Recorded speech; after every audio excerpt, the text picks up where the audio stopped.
जी। ये जीवन की प्यास है जो आबद्ध है इस शरीर में। इस शरीर की जिम्मेदारी जो उठा रहा है वो उसकी प्यास है, इसीलिए उसको बहुत आनंद की अनुभूति हो रही है। 2008 में हमने जहाँ दीक्षा ली थी, गुरुजी ने बताया था कि जो मैं आज चिकित्सा कर रहा हूँ वो चिकित्सा 2011 के बाद में कहीं पे होगी और संभवतः कानपुर में होगी। वो मुझे अब याद आ रहा है, मेरा पूरा परिवार इस चीज़ के लिए बेचैन है कि सूक्ष्म तरीके से वहाँ पे इलाज होता था, अब यहाँ पे आकर के इलाज हुआ है। तो मैं पहले भी आपसे मिला था और मैं बड़ा गदगद हूँ। और इतने बीच में मैं इधर उधर चारों तरफ रहा, बहुत जाप किया, सब कुछ किया, लेकिन कुछ भी समझ में नहीं आया। लेकिन अब मुझे महसूस हुआ कि बहुत कुछ है और सही जगह आया हूँ। बिल्कुल बेटा, सब कुछ जो है पूर्व नियोजित है, कुछ भी अचानक नहीं होता। जी। जो ईश्वरीय व्यवस्था है वो अटल है। जी। ये घटनाएं हैं, जी। एक एसेंशियल, दूसरी सेमी एसेंशियल, तीसरी नॉन एसेंशियल। जी। जो एसेंशियल है बदली नहीं जा सकती। जी। जैसे सूरज का समय से निकलना, धरती का अपनी धुरी पे घूमना, जी। चंद्रमा का निकलना, ग्रह गोल नक्षत्र सब अपने अपने अनुसार कार्यरत है।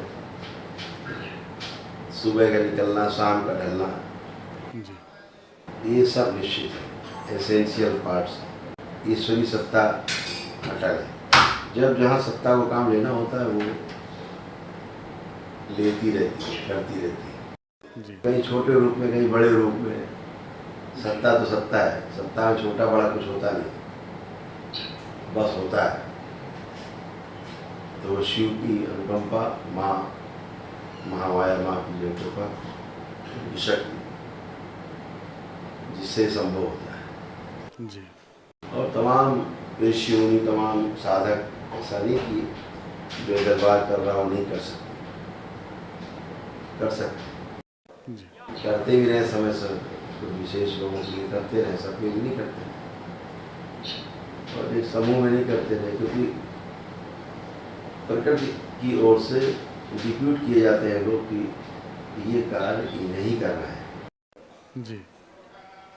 तो बस इतनी बात है। तो बाकी तो सृष्टि में सब रहता ही है, शक्तियाँ रहती, शक्तियाँ कहाँ जाती है। तो सभी कुछ संभव है, सब कुछ संभव था, ऐसे ही रहेगा, ऐसे चलता रहेगा। जी। और लोगों की मुक्तियाँ रुक गई थी, मुक्तियाँ नहीं हो रही थी। जी। ज्योतियों का विज्ञान जो खुला, जी। केवल स्मृति मात्र के हेरफेर से मनुष्य अच्छा या बुरा हो सकता है। जी। तो वह भी दरबार रोज प्रमाण देता है। जी। हम प्रकार से दरबार का ये प्रयास है कि इसको और विस्तार दिया जाए, फैलाया जाए, बच्चों के द्वारा बढ़ाया जाए। जारी है, एक बड़ा प्रयास जारी है। देखिए कहाँ तक सृष्टि क्या चाहती है। जी। बहुत अच्छी बात है कि आपको शुरू से ही ऐसे ऋषि मिले, ऐसे लोग मिले, जी। कृपा पे बरसती रही। और बिल्कुल देख पाते हैं, ऋषि मुनि सब देख पाते हैं, अच्छे लोग, कहाँ क्या हो रहा है, कहाँ क्या होने वाला है भविष्य में। जी। तो कहाँ रहते हैं आप? मैं रहने वाला फिरोजाबाद का हूँ, इस समय सर्विस पीलीभीत में कर रहा हूँ। 2008 में गुरुजी ने हमसे कहा, हमारा ट्रांसफ़र हुआ, बोले तुम पीलीभीत जाओ, तुम्हारा यहाँ स्थान नहीं है, वहाँ पहुँचो। वहाँ मैं पूजा पाठ करता रहा, लेकिन फिर आगे चल के बड़ा दिक्कत हुई जब उन्होंने शरीर छोड़ दिया। उसके बाद में फिर मैं आपसे आकर के यहाँ मिला, तो आपने बताया कि जो जप हुआ वो जो था वो ठीक नहीं था, आप ये महाहवन कीजिएगा। फिर मैं यहाँ पे आपके पास में आया, तो मैंने महाहवन भी किया, छुट्टी लेके आया, कल मुझे पहुँचना भी है। और मैं जब मुझे जो मिला वो वापस आकर के ही वहीं आकर के मिला, उसी क्षेत्र में। मुझे बार बार याद आता है कि वो कहते थे कि कानपुर में अब ये होगा, अब कानपुर में होगा।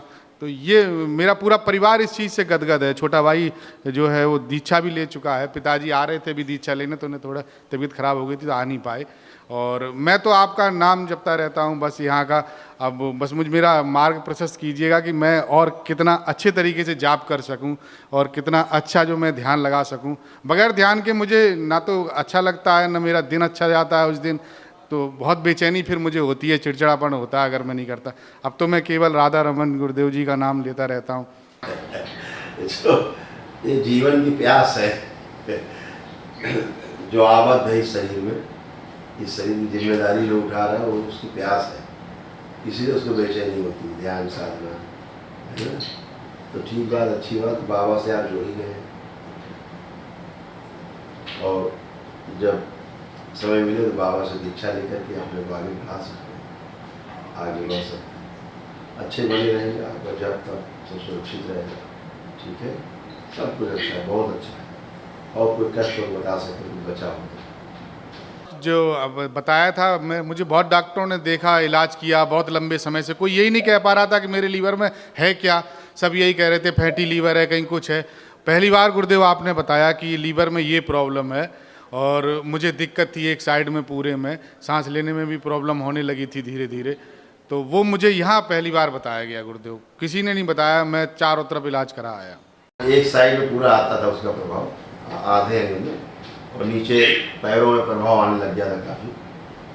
नीचे के नाभि से नीचे कमजोरी जो है वो शुरू हो गई थी जी, जैसा फील करते थे। आधा अंग कमजोर हो रहा था, ठीक है, जो और तमाम प्राइवेट कष्ट चले गए, सब सिर में दर्द बना रहता था, हल्का हल्का बुखार बना रहता था। अब वो सभी को वही तो चुका है, सब नष्ट हो चुका है, अब कुछ बचा नहीं, केवल थोड़ा सा लेपन करते रहेंगे तो चीज़ें और बेहतर हो जाएंगी। जी, इसलिए आप स्वस्थ बने हैं, प्रसन्न बने हैं, बाबा के पास तो खुश प्रसन्न।